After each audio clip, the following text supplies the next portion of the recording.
सर्वांना सस्नेह नमस्कार.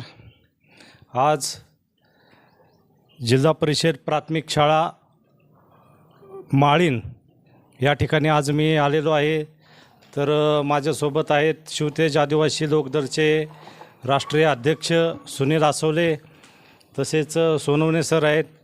आणि या ठिकाणी जिल्हा परिषद प्राथमिक मराठी शाळेचे सर संतोष पडवळ सर हे आज या ठिकाणी उपस्थित झालेले आहेत. तसेच काय मॅडम पडवळ मॅडम हेही या ठिकाणी उपस्थित आहेत. आणि या ठिकाणी आपण पाहू शकता या शाळेच्या माळींमधले सर्व विद्यार्थीगण आज एकदम शांत बसलेले आहेत. आज आपल्यासोबत आज जनशक्ती सामाजिक संस्थेच्या माध्यमातून आम्ही कार्य करत असताना संपूर्ण महाराष्ट्रात 36 जिल्ह्यामध्ये आमचं हे संघटन आहे.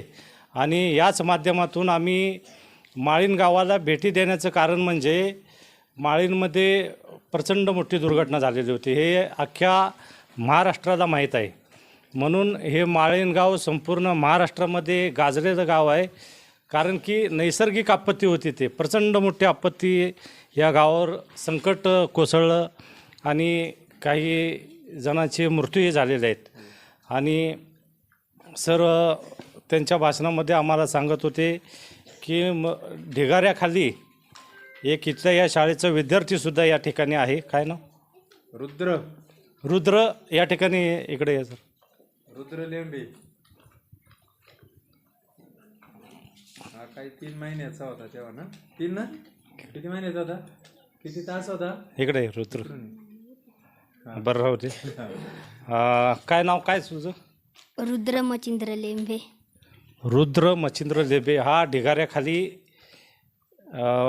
पडला होता. आणि काय दुर्घटना झाल्यानंतर तुला काय लागलं होतं का हातापायाला काय त्यावेळेस?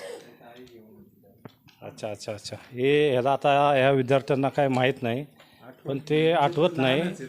हां, ते ढिगाऱ्याखाली वाचला आणि काही लोकांचे मृत्यूही झालेले आहेत. म्हणून 169 लोक या ठिकाणी मृत्युमुखी पडलेले आहेत. 100 किती बरोबर ना? 169 किती? अच्छा, 156 लोक या ढिगारीखाली पडून मेलेले आहेत. आणि हे नैसर्गिक आपत्ती आढळल्यानंतर संपूर्ण प्रशासन यंत्रणा जागे झाली. मग त्यावेळेला संपूर्ण महाराष्ट्रात हा माळीण गाव प्रसिद्ध झालेला आहे. तर अशा या गावामध्ये आम्ही प्रवेश करत असताना आमच्या सामाजिक संस्था तसेच सामाजिक वार्ता न्यूजच्या माध्यमातून आज आमचं वर्धापन दिनाचा कार्यक्रम आहे. या कार्यक्रमात दिनानिमित्त आज आपल्या शाळेला आम्ही या ठिकाणी खाऊ वाटप करण्याचा आमचा मानस आम्ही घेऊन आलेलो आहे. खाऊ वाटप या ठिकाणी आता आम्ही आपल्याला करणारच आहोत. याच माध्यमातून आपणाला सांगू इच्छितो की या ठिकाणी शाळेमध्ये सर आहेत. आता सरांनी काही अडचणी या शाळेचे सांगितलेले आहेत. काय निधी आमच्या संस्थेच्या माध्यमातून जे काय आम्ही मदत करता येईल ते आपल्याला शाळेला नक्कीच आम्ही मदत करू. तर मी आता पडवळ सर यांना विनंती करतो की या शाळेच्या माध्यमातून त्यांनी आम्हाला माहिती द्या.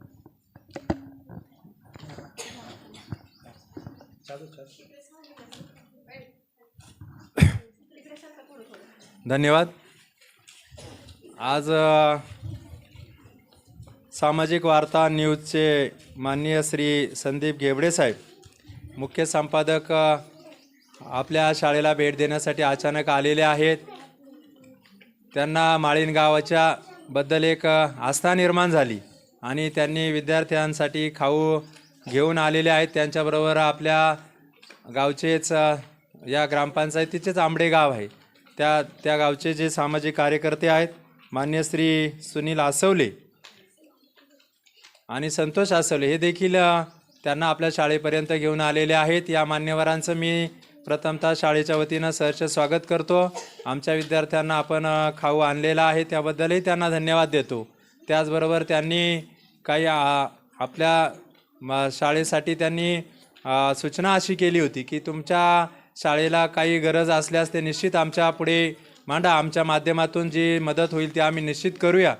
तर मी त्यांना सुचवलेलं आहे. आमचे जे विद्यार्थी आहेत, विद्यार्थिनी आहेत, 5-5, 6-6 किलोमीटर लांबवरून येतात. त्यांना येण्यासाठी म्हणजे सायकलची जर त्या विद्यार्थ्यांना सुविधा जर उपलब्ध करून देता आली, तर काही ज्या मुली आहेत त्यांना जर सायकल काही देता आल्या आपल्या संस्थेच्या माध्यमातून नक्की आपण अवश्य द्या.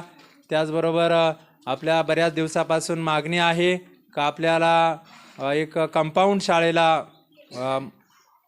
गरजेचं आहे. आणि मग या कंपाऊंडची सुद्धा मागणी आपण त्यांच्याकडे केलेल्या एखाद्या कंपनीमार्फत किंवा एखाद्या संस्थेमार्फत किंवा कुठल्या CSR फंडातून जर कंपाऊंड आपल्याला मिळालं तर आपल्याला अधिक मोठं मैदान शाळेला उपलब्ध होईल आणि विद्यार्थ्यांचा शारीरिक विकास व्हायला त्याची मदत होईल. त्याचबरोबर जर आपल्या माध्यमातून एखादं वाचनालयासाठी काही पुस्तकं वगैरे जरी आमच्या विद्यार्थ्यांना ग्रंथालय मिळालं, आमच्याकडे ग्रंथालय आहे ते थोडंसं अपुरं आहे, परंतु जर काही ग्रंथालय कपाट आणि त्याच्यात ठेवण्यासाठी काही पुस्तकं मिळाली तरीही आपल्याला ते आवश्यक आहेत. मी पुन्हा एकदा त्या मान्यवरांचं या ठिकाणी आभार मानतो आणि माझे 2 शब्द या ठिकाणी संपवतो. धन्यवाद.